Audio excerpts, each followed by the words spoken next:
This is Banging on the Drum.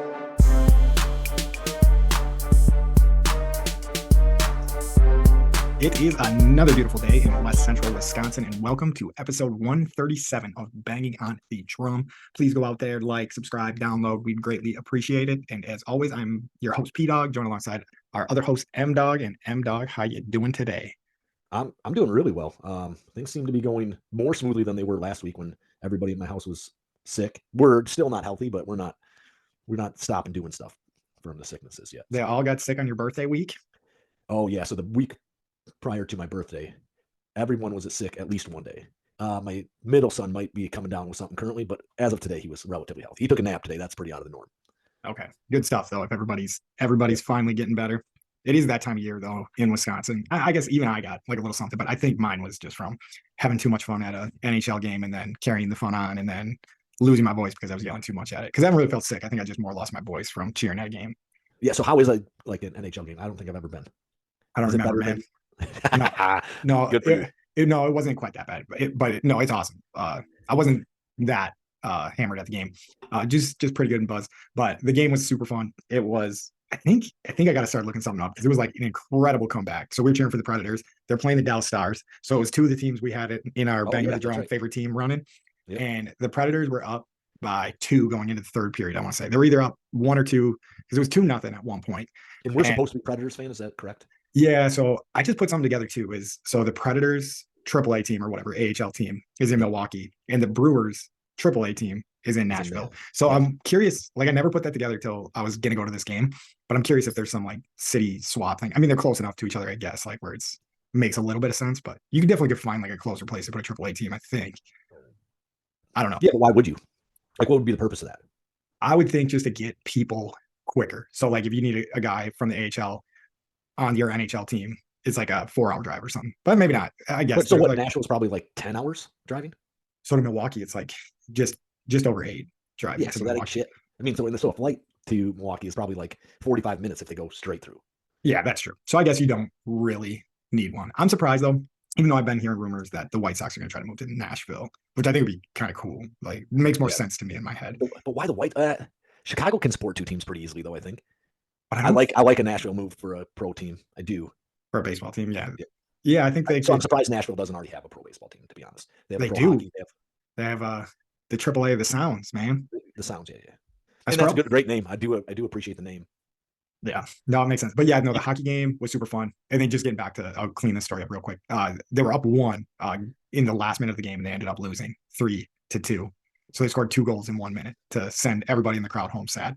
But my little like hockey watching knowledge is I think I do pick up sports fairly quickly. I don't know, like I couldn't analyze the game, but it felt like Dallas was dominating the game. I don't know what the shots on goals or like possession time yeah. was, but it felt like Dallas had the puck a whole lot more and But controlled is it that it? so Like, much so if better. you're up, so if you're the Predators and you're up, is that like soccer where like they'll go into just defense mode and like make it impossible to score by playing like really really difficult defense or something like that? That could have been what was going on. So I guess I say that, but yeah, I didn't realize that. Like maybe that was the case. So, but I it just know definitely, that happens in soccer, and I don't know anything about hockey. So yeah, maybe they did that, but it definitely didn't work out. I was talking to one fan that looked like he's been there quite a few times. Like going to the games is just his thing, and he didn't agree with me. So I could have been completely wrong. He was like, "No, Nashville played a hell of a game," and I was like, "I don't know, man. Like it seemed like Dallas was like just missing goal opportunities left and right. So I don't yeah. know." But Uh, but yeah, that's what I had. I forgot how we got off on that tangent. But oh well, yeah, that's what you did. That's what you did sick over. people. Yeah, what did you do over your birthday? So we actually did stay home. Like probably we were going to be at my in-laws, which is not abnormal. But my brother-in-laws were in town, two of them from Vegas and then San Diego, and so we were going to be up there like 3 days straight, and we stayed home 3 days straight because sickness and pink eye and like all kinds of bullshit around this house, and so Damn, pink eye got thrown in the mix too. yeah. So all three of my children have had pink eye in the last 2 weeks. Were you farting on their pillows or what? Yeah, I was trying to give it to them. So yeah, that is what it is, though. But they don't know, so we don't tell them that. We just, they Have, know that they have have, it. It was their have fault. you? Yeah, have you ever had pink eye? Yeah, I mean, I'm sure I did as a kid. So I don't know if I have as an adult. I might. I mean, maybe. So like, I got a little sketchy, so I just took their fucking eye drops when they were All right. right. So like, because I thought it would come, and so I don't. So I think that that's something that a movie put out. You're saying like the farting on the pillows thing, right? Which is from a movie with Or not 40-year-old version, knocked up. I think. Yeah, yeah, it's knocked definitely up, not. right. So that's from a movie. Like they say that, and then everybody. I don't know if that's accurate or not. So I've thought the same thing, and it's probably because you said that, and like they just started like the best rumor in the Yeah, it's world. great. Like, don't get me wrong, and I like kind of buy it, like I do, but then I But don't know if it's actually true. I've looked it up before, and there's something to like poop follicles being in your eye or something Yeah, like so that. I would say any like bacteria that gets in your eye and like fucks up your eye, right? I Like that's think obviously there's not good. You think it's actual poop though? I think it's yeah, some sort of poop follicle. I'm waiting to shotgun this sun drop.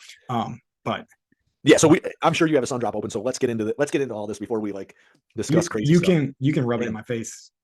Uh, I'm I'll have the wife fart on a pillow for you, and that way that you can get some pink eye too and join in the fun around the house at the Dohertys, you know. So all right. So first thing that I googled, can you get pink eye if someone farts on your pillow? You can't get pink eye from farts. Dr. Amir Mozavi supports that conclusion. He points out in a 2017 article that flatulence is primarily methane gas, and methane gas does not contain bacteria. Any bacteria present in a fart would die quickly once outside of the body.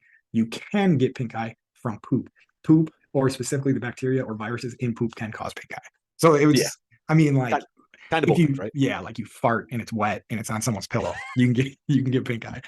So all right, Mike, do you want to rub in the standings or you want me to do what I normally do, the normal No, spiel? list it off here quick. All It right, I looks got like you had a pretty. Ooh, you had an over week. you. Jeez Louise, I didn't realize you lost every game this week. Holy I, cow! I didn't until I was tallying up the scores though. But anyway, so what we do the 6 pack and a pound every week, where we just bet on 6 games, we pound one of them, and one of them we take an underdog, whatever. So if To you're win new, outright. yeah, yeah. So if you're new tuning into the show, we just tweet them out stuff. So follow us on Twitter if you want these, but you do not want my picks right now. So this week, Mike whooped my ass. Mike went 5-2, missed his big dog in the Packers. Honestly, you should have had a hell of a week because the Packers should have covered. They're fucking. It doesn't. We'll get into that fucking Packers. Yeah, but you were kind of on a heater. So you went 5-2, plus 200 on the week. Packers kind of fucked you or screwed you over. Yep. I went 0-7, and this has been my betting experience lately. So I almost didn't think it was possible to miss every single game. You had a week that I thought was never going to be beat, but you at least pushed one game. I think you have a week where you went 0-6-1.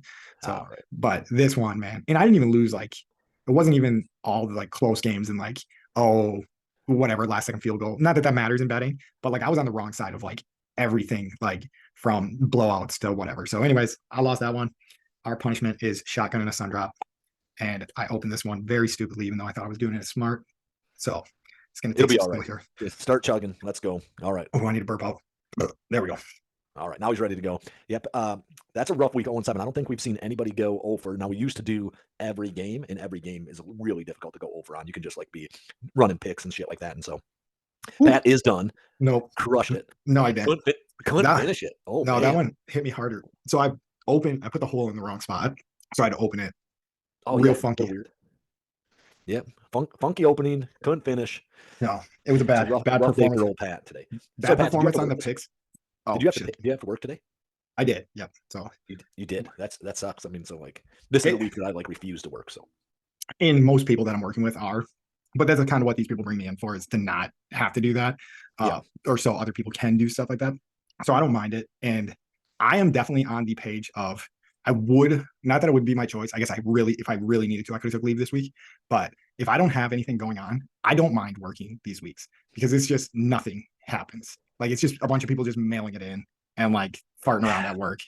Yeah, I know that when I was at the gym, that was kind of my attitude as well. Like, what do I care if I'm there? Like, I don't have to do fucking shit. Nobody shows up. It was Yeah. like 8-hour days, right? That was the whole day, and we'd have like 3 people come to the gym the whole day. Yeah. And that's kind of what this work environment is right now. So like I watch over flights and there was probably like less than half the amount of traffic that I'm normally Okay. used to watching over. So it's pretty nice, honestly. And those are all military flights, right? You're not doing that for like Yeah, commercial. yeah. No, we don't.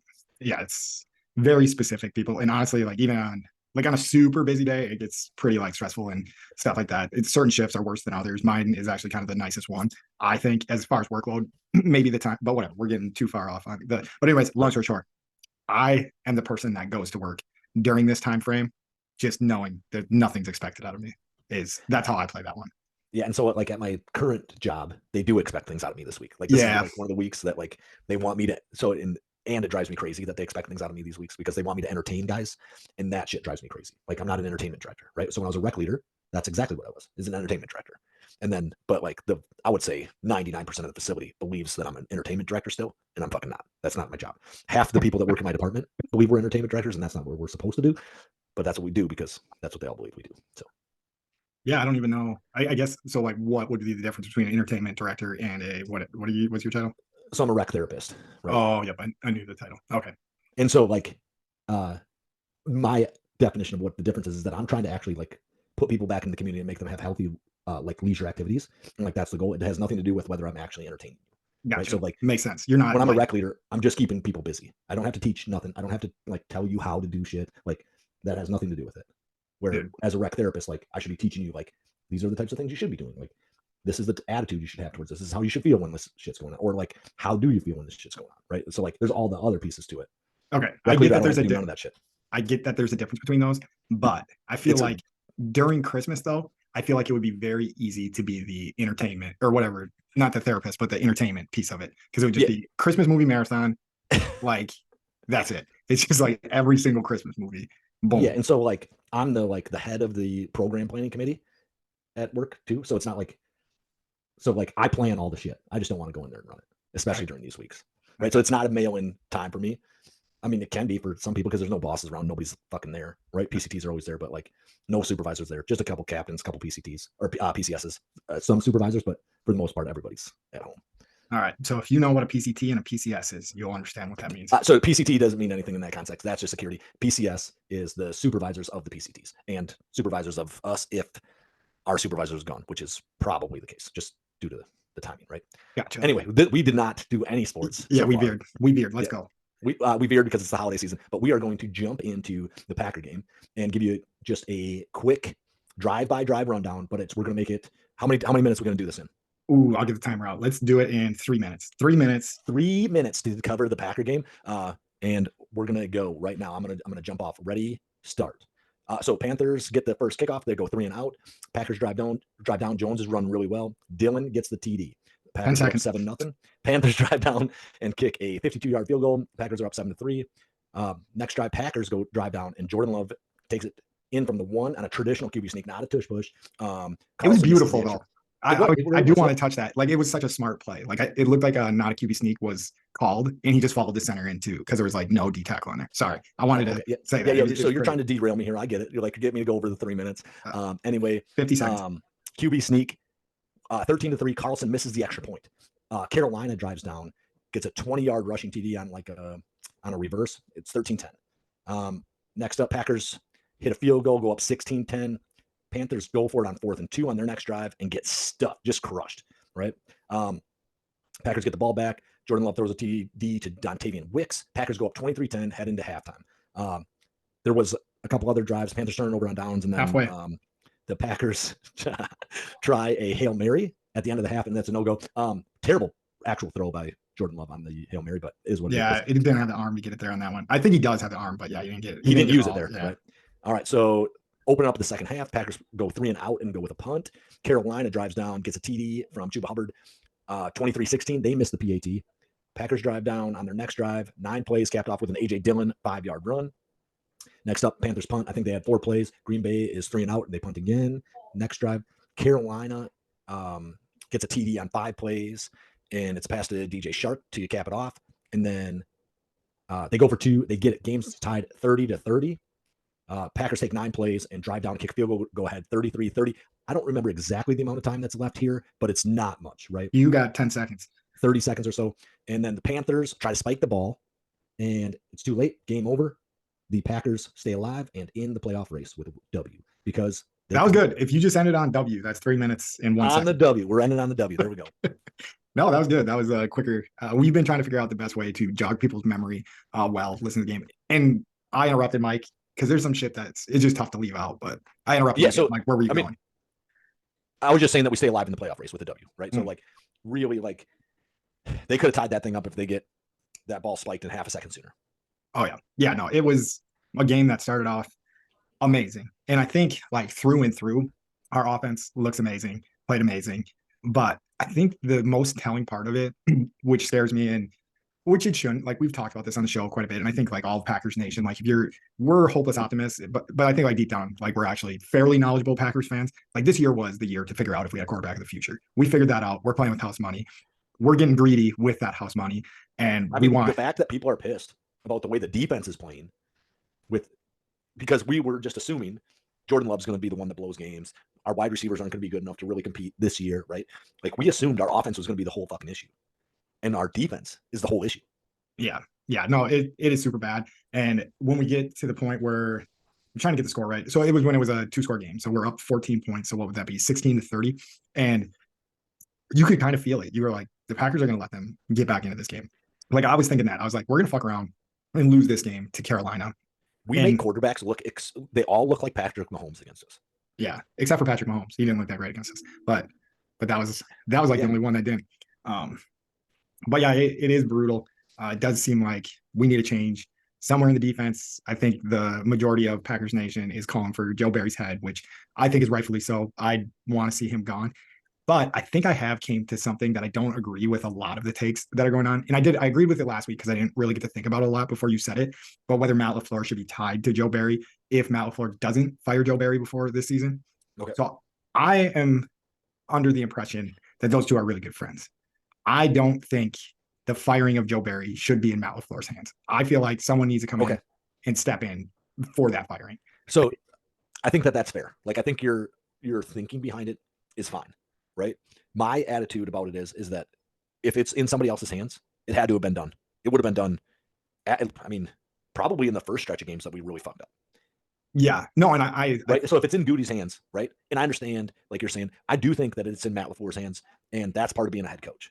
Yeah, no, I'm not saying I think it's not in Matt LaFleur's hands. I think it completely is in his hands, but I don't think it should all be in his hands because the way that this offense is ticking, and I'm just coming from like, a human standpoint and then like a performance standpoint, I don't think getting rid of Matt LaFleur if he can't fire Joe Barry is a good idea. Like I just no, it's not. I don't know. I think Matt LaFleur is an exceptional offensive coordinator, right? So that's what he is, right? Like he's a head coach too. Don't get me wrong there, but he's an exceptional offensive coordinator.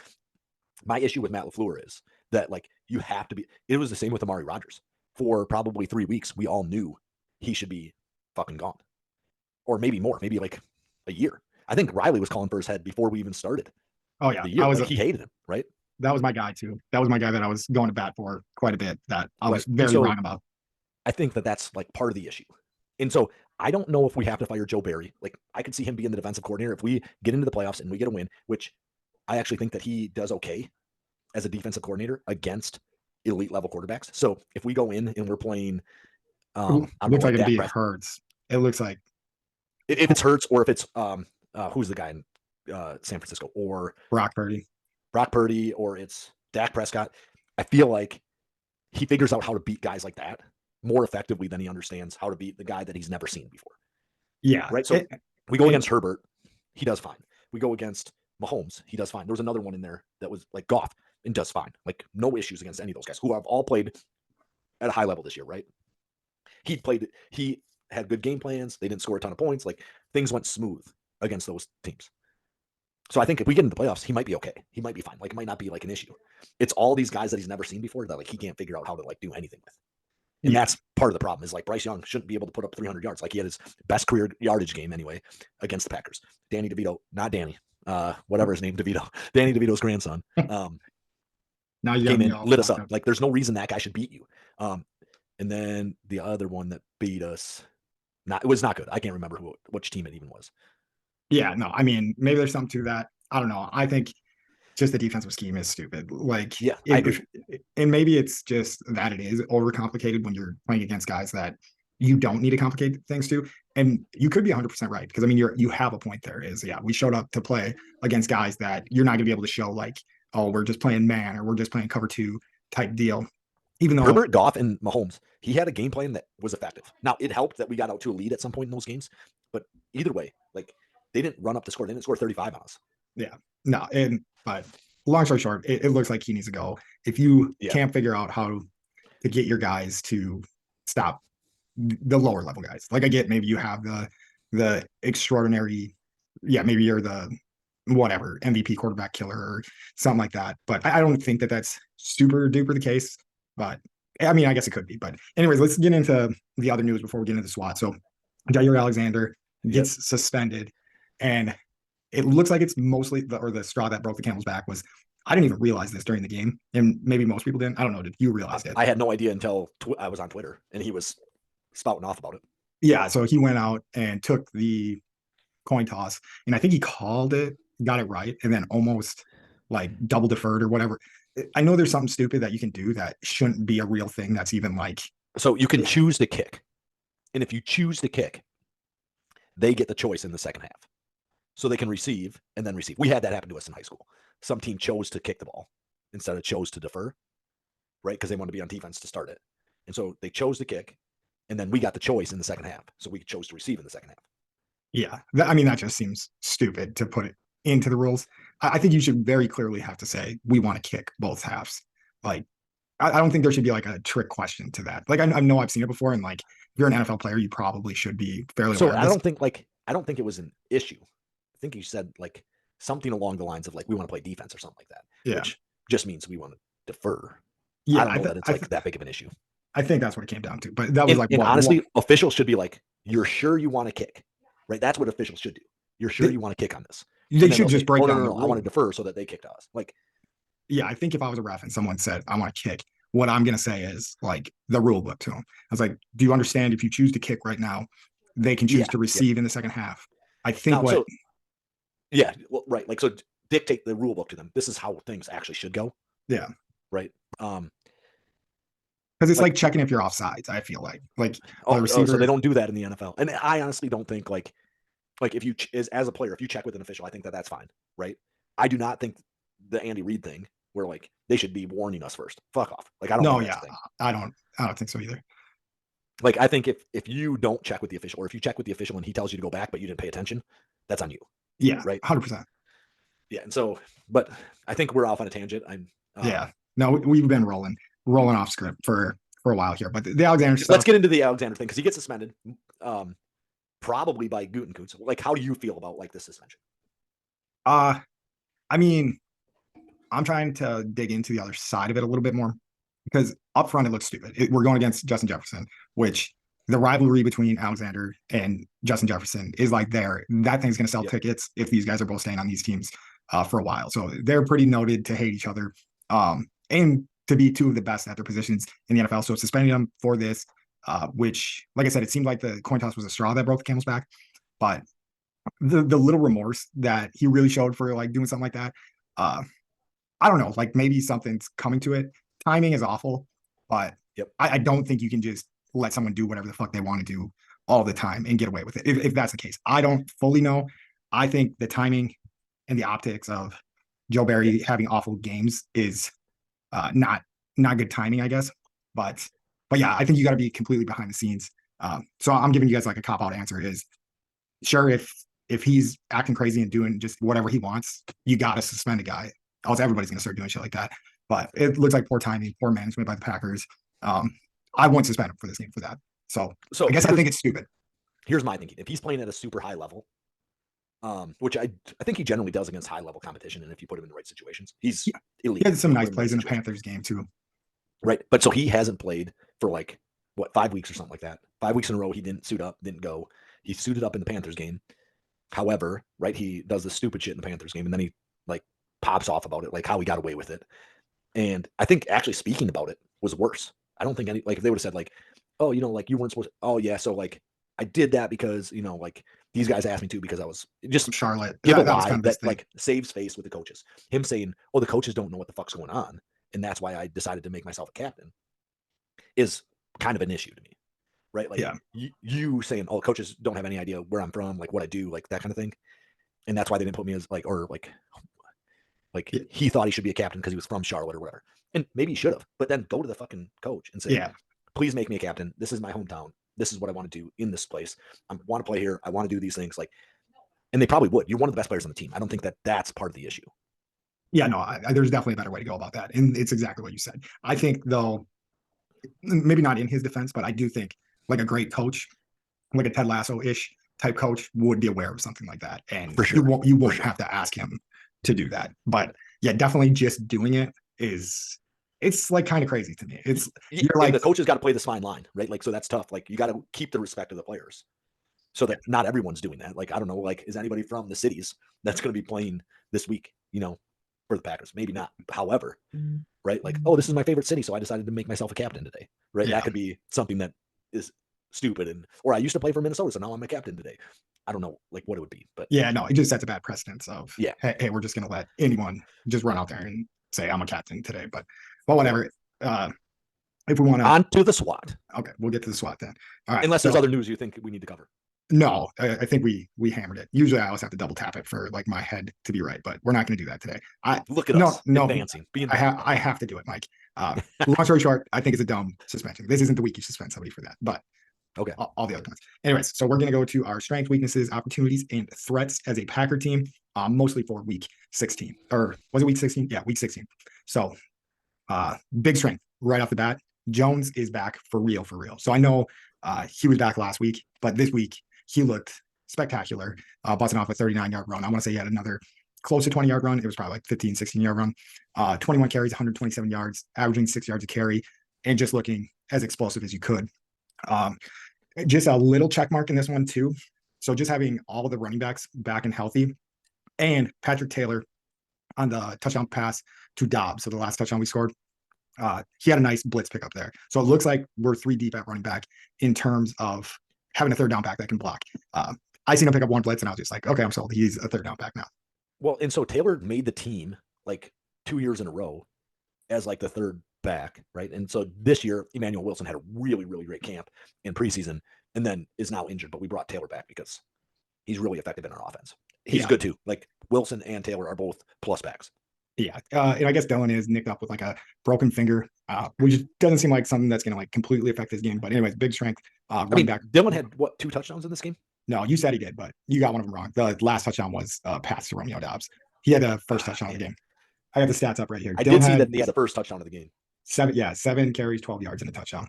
But whatever. I think that's one thing I would say too, is like our coaching staff's pretty smart. Like they were like, we're only going to give him the ball like when we need to give him the ball, and let him recover for when we have these like cold weather games coming up. I guess Minnesota's in Minnesota, so it's in a dome. But for the Bears, that's going to be cold as heck, and that's when maybe. So it's like literally been 50 fucking degrees here. I think Christmas it was 51. Like, I'm a weatherman. It's gonna be cold for that game, guarantee it. I'm not buying it. It was 51 on fucking Christmas. Yep. But running back room looks good. Second strength, Love is a stud. 17 for 28, 219 yards, 2 touchdowns. Was clutched out. 2 touchdowns and a rushing touchdown. Oh yeah, I forgot about that. The beautiful QB sneak that I alluded to. So 2 passing touchdowns, and just a bunch of big drives. So going into halftime, he put a touchdown drive together. Left 39 seconds left on the clock. Defense got it back. Like Mike said, the Hail Mary that we had wasn't beautiful by any means, but when the chips were on the table, Carolina came back and tied it up. Didn't bat an eye. Tossed a crazy pass to Romeo Dobbs, where like Rodgers-esque, like, not that it was like a beautiful ball like Rodgers-esque, but it was like confidence of, it was a throw you need to be confident to make in that situation. And him and Dobbs executed perfectly. Like they both looked like veteran dudes out there making that drive, putting us in field goal range. I got a question for you. And this is like scheme based, so this has nothing to do with strengths or anything, but it does have something to do with the Hail Mary. In the Hail Mary, would you line everyone up so that they basically go into, let's say, the right-hand side of the end zone, and then throw it to like the left corner and just let your receiver know? And like, so right before you unleash it, he starts just sprinting towards the left corner. Would you do it differently? I love that. I love that idea too, but I thought maybe I'm just an idiot. Like that, there's no reason that would work. No, you throw it to like the left back pylon and have all your guys set up in one space, and then your one wide receiver just goes that way. I think if you practice it enough where how much time, like from what area of the field. So you're like, hey, we're gonna have to toss a 60-yard bomb here. So I'm gonna need you to, maybe put closer to the middle. Yeah, maybe put 4 like for the right one. But no, I think that's a smart idea. And one thing I've been learning like more and more is there was things we were told a lot, like when we were young, like that you couldn't do in football. Like you couldn't go for it on 4th down all the time. You couldn't do this, you couldn't do that. I don't know. That seems like that falls in that category of not crazy and something that could work. I like it. So I'll let Matt LaFleur know. So I think they watch this and they pay attention to the Cheese to Victory. So I'll just, if you have to throw a Hail Mary, I'll let them know where they're supposed to throw that Hail Mary to. Okay, no, I like that a lot. And yeah, go check out Mike's Cheese to Victory because yeah, you called a couple things. You threw the reverse. The Packers tried it, try to do the reverse on like the 20-yard line to score the touchdown, and it was attempted at least thanks to Mike.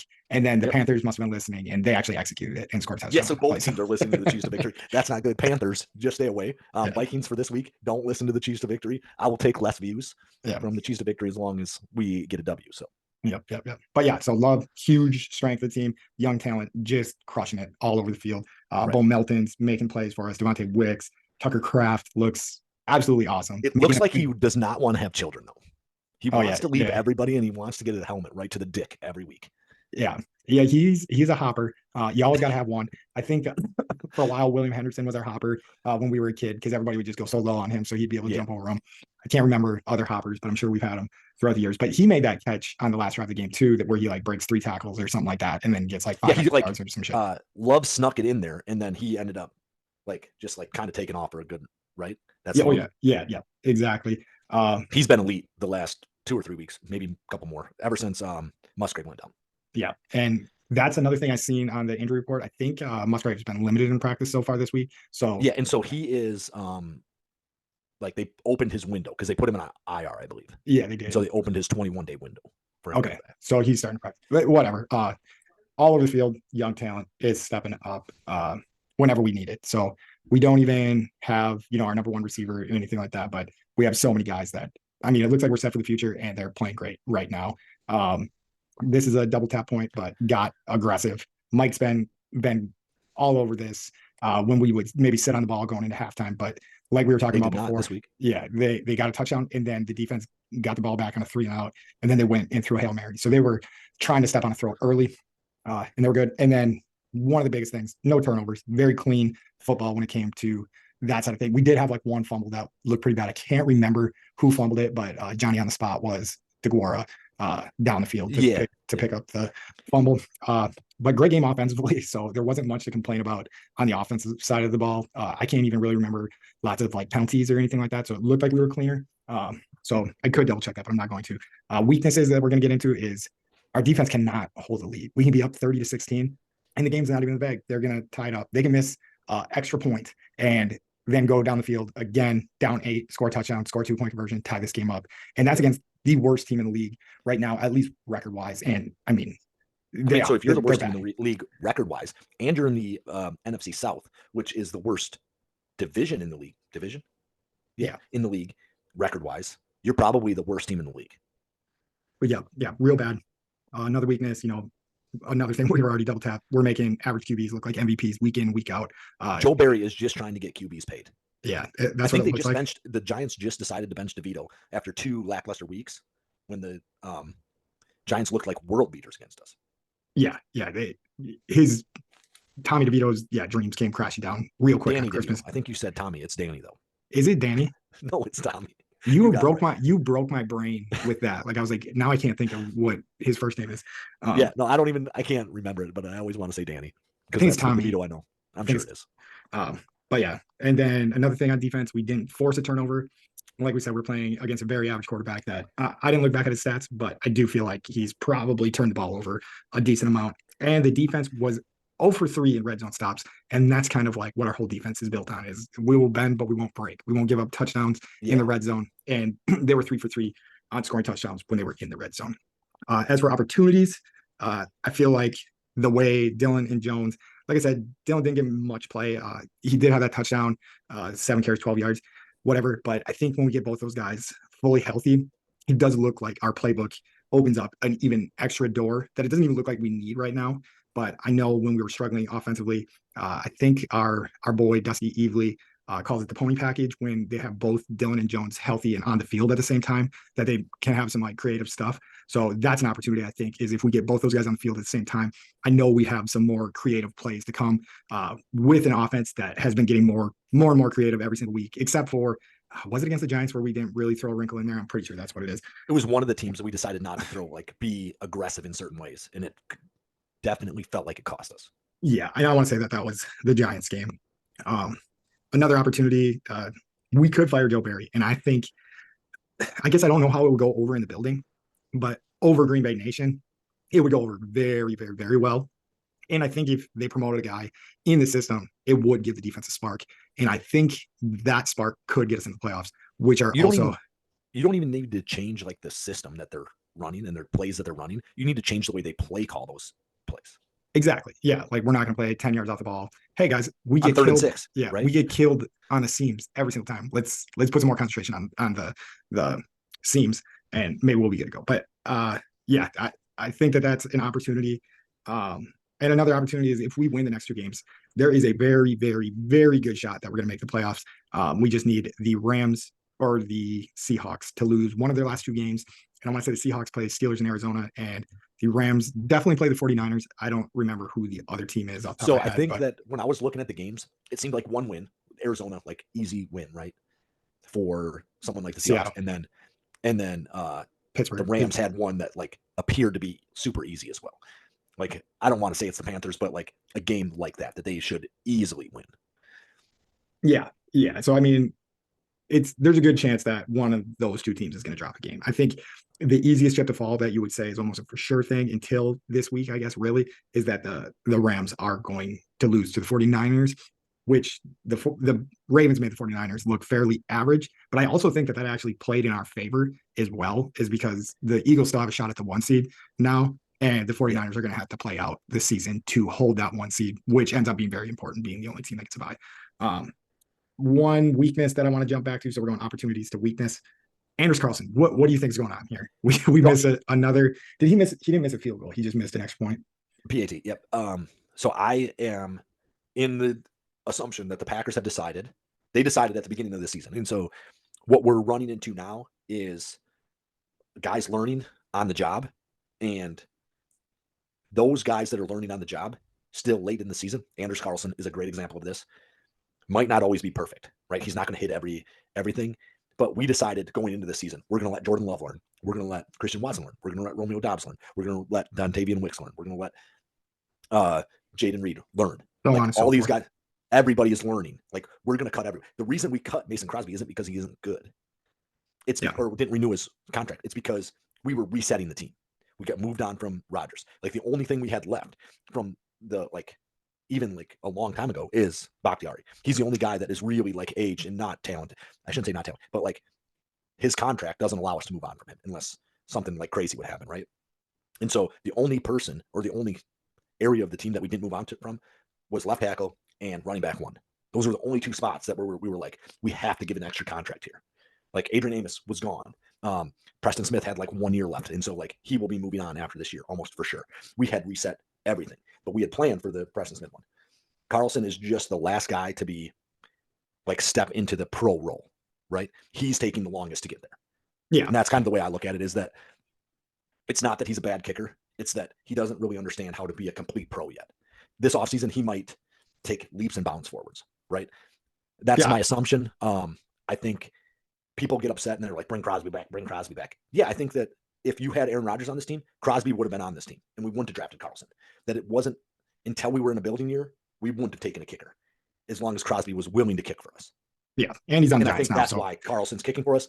Is he perfect? Nope. I do think that he will get better. that was the longest answer on a kicker I've ever heard, Mike. But Chris Jackie would be so proud of me.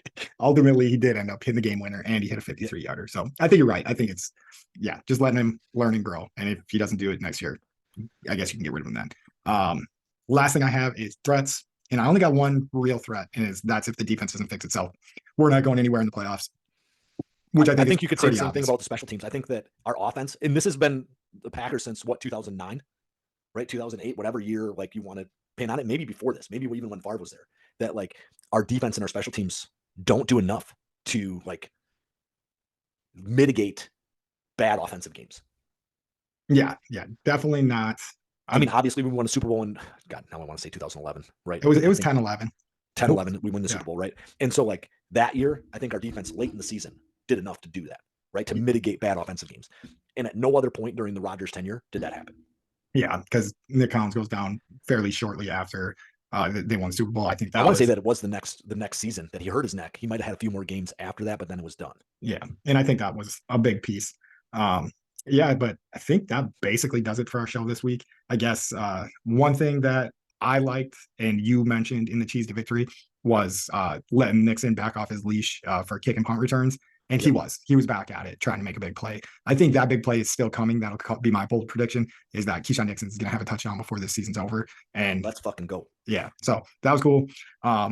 Check out Mike's cheese to victory. I think, man, you've been doing a good job doing some like Nostradamus shit in those. So So it feels like, weirdly enough, it feels to me like they listen and they're like, Matt LaFleur's like, that's a fucking good idea. So I'm gonna put my Hail Mary, and then maybe I should throw out my idea for the 17th game, right? So the how you break it up so that everybody has 8 and 8 home games, and then you put one in Europe, like everybody has a sister city in Europe. And then I did think of something that kind of adds to it. Make those cities bid on a team, right? okay. So if London wants the Packers, let's just say that that's the case, they have to put up money. Some Paulo's getting the Packers, buddy. Get It ready. doesn't matter who, like they have to put up real money to get the Packers to the NFL, right? So they like purchase their NFL team. So the reason I don't like it is that would only grow the game to areas where there's money, I guess. But I guess that's kind of the American. But that's the way it is now, anyway. Yeah, right? So, it is. Yeah, no, yeah. I mean, so Green wrong. Bay is excessively unique in all of professional sports. Like you're not going to put a team in like a I mean, so a small city. Yeah, Green Bay is a relatively small city. yeah. My only thing is I want the Packers in Brazil. So, and I don't think Brazil hangs in there well when it comes to the economics of the world. I was going to say the free world. I don't even know. So you said Sao Paulo, but like Rio probably. I mean, they just Sao Paulo is like the 6th largest city in the whole entire world. Sao Paulo is huge. It's so bigger how than Rio. can they not have real money? I guess I don't know. I don't know what Sao Paulo's budget for a football team is, but right. And there's probably some freaking billionaire that lives down there that we have no idea about. Quadrillionaire. Yeah. He does something. He fishes the Amazon. I don't know. Could be, but no, I love that idea through and through. The bidding on the team, that's probably smart too. Like to so like that's thing. How you sell it to the NFL. That's how the NFL become like can sell it to their owners. That you don't get a free home game, you don't get an extra home game, but you get paid whatever amount of money for this city to have your team. Yeah, and I think you send the California teams west.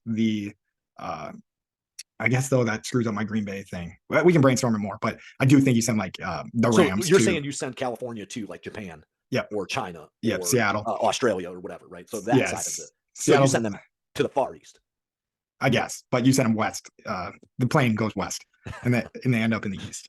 I gotcha. I know I like that idea that like the Chargers end up in Sydney, Australia, or something like that, where the Giants end up in like London.